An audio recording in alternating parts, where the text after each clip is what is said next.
My name is Dr. Sweta Rajan-Rankin, and I'm a senior lecturer at the School of Social Policy, Sociology and Social Research at the University of Kent. In today's presentation, I will be discussing my research theorizing the intersections between race, ethnicity, and old age. Why race, ethnicity, and aging, you might ask?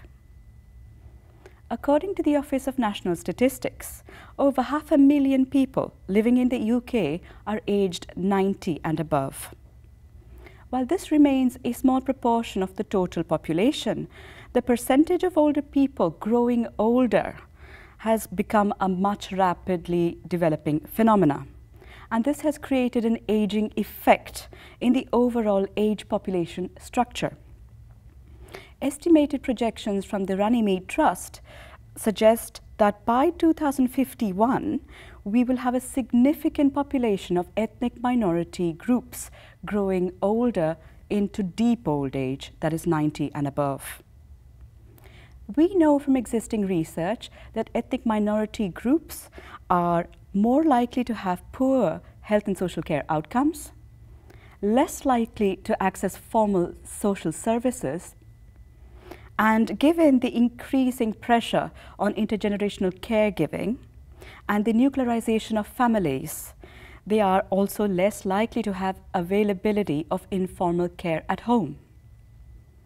The experiences of age and aging among ethnic minority populations then becomes an urgent policy concern. What is less known, however, is how we can theorize around race, ethnicity, and old age. Current studies have tended to look at ethnic aging, or minority aging as it's known in the US, in terms of a subgroup of a mainstream aging experience. This is problematic as it could perpetuate the othering of these minority groups. In similar ways, the life course has been in the periphery of race and ethnicity studies. As the first point of departure for the paper, I suggest that both race and ethnicity studies and aging studies have overlooked the intersection between race, ethnicity, and old age.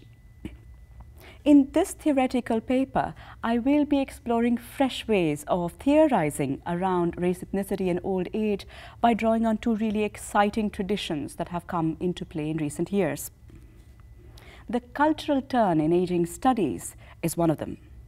In the past 20 years, we've seen an explosion of studies bringing together scholarship from the arts and humanities and the social sciences. Rather than viewing aging as a physical phenomena of biological decline, cultural aging focuses on aging as a socially constructed and cultural phenomena. This is a significant change in emphasis. It suggests that the social construction of old age and its representations in the media, television, magazines, and ads create a cultural lens by which we understand what old age is and how older bodies must perform their age. The second tradition that has come into light in recent years has been the development of post-colonial perspectives on aging.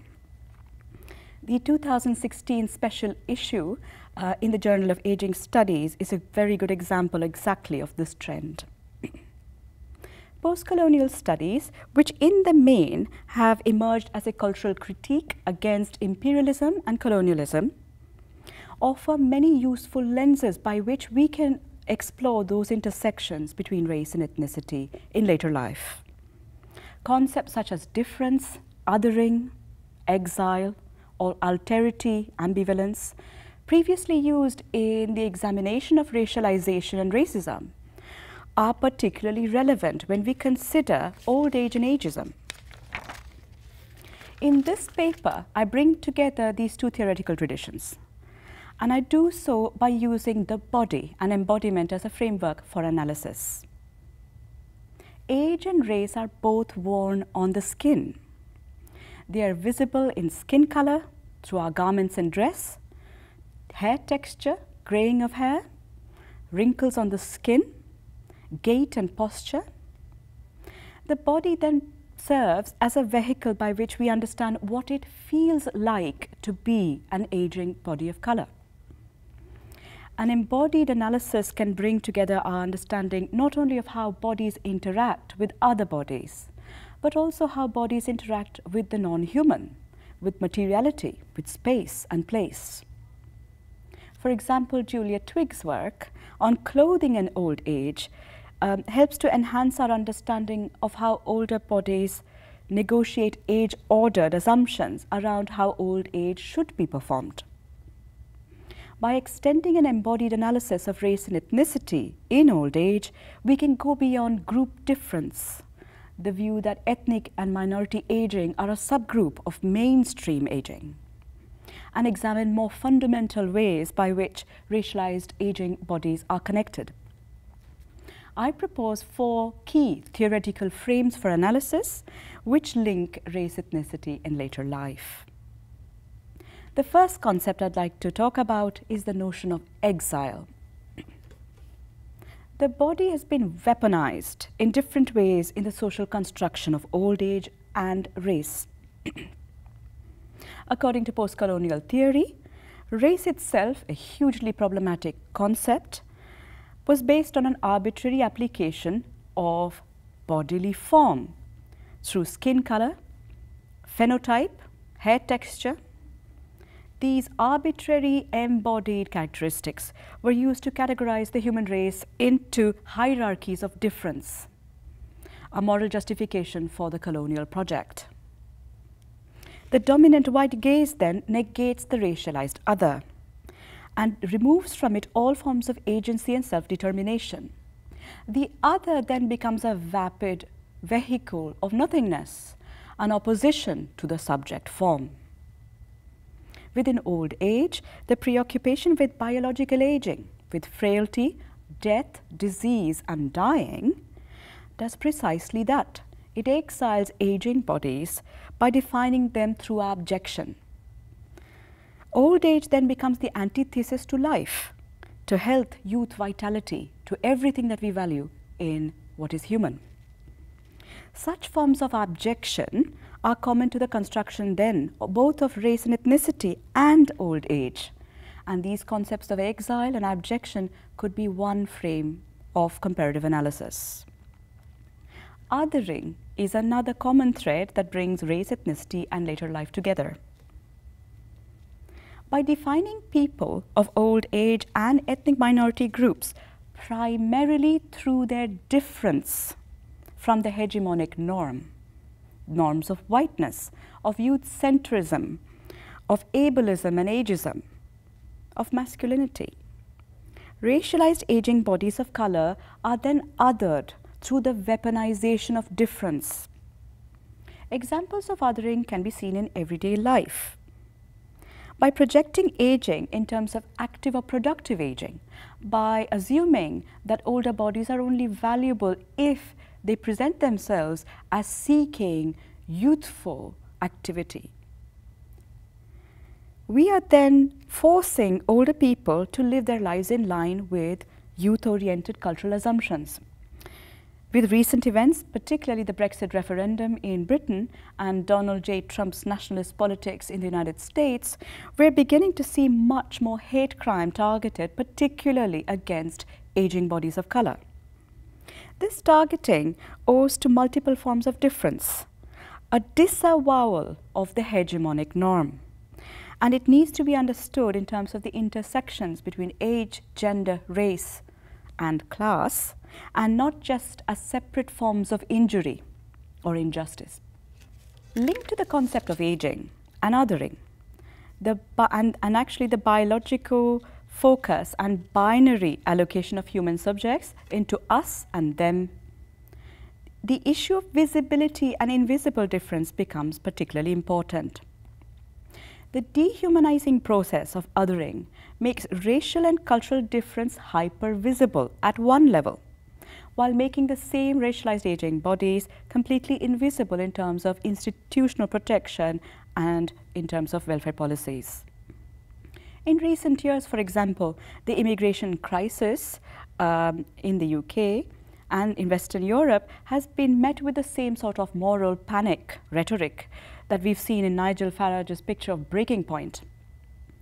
As indeed the increasing aging population has been described in terms of the aging crisis and welfare burden. These dialectic forms of invisibility and visibility, therefore, are reinforced through multiple levels of difference, and then they need multiple forms of resistance.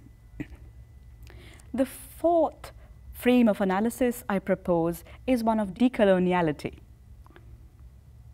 A key component in resisting dominant gaze is by decolonizing the basis of knowledge and power, by which the subject is defined and through opposition, the object or the other is created. Just as post-colonial thinking around decolonizing the academy has led scholars to ask, why is my professor not black and why is my curriculum white?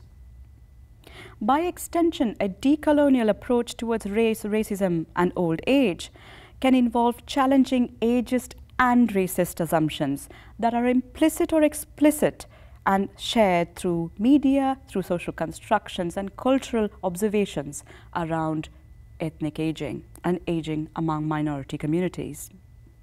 Therefore, we need to think really about how we can transcend the dominant gaze, how the other can reanimate its vacant, vapid form, how it can claim back from the gaze of the other its spirit. And in order to do this, to reframe and reanimate what it means to be an aging body of color, we need to shift away from current thinking of race and old age as separate discourses. In conclusion, this paper explores fresh ways in which we can think about and theorize around race, ethnicity, and old age by drawing on an embodied analysis of post-colonial perspectives on aging. I conclude this paper with some provocations, particularly to do with the limits of intersectionality and identity politics. Given the dominance of the Anthropocene, in other words, by placing the human subject at the center of all analysis, we have problems in relation to the reproduction of othering through language, discourse, and rhetoric. Perhaps then a way forward is to consider race, ethnicity, and old age in terms of the assemblage, in terms of a relationship between human subjects, but also spaces, places, and material culture. And in doing so, the fault lines of difference can be more fully explored and also be challenged in their representative forms. Reanimating discourses around aging bodies of color, and hence acts of resistance against ageism and racism, is therefore completely crucial and can be seen in the patterning of everyday life. Thank you for listening.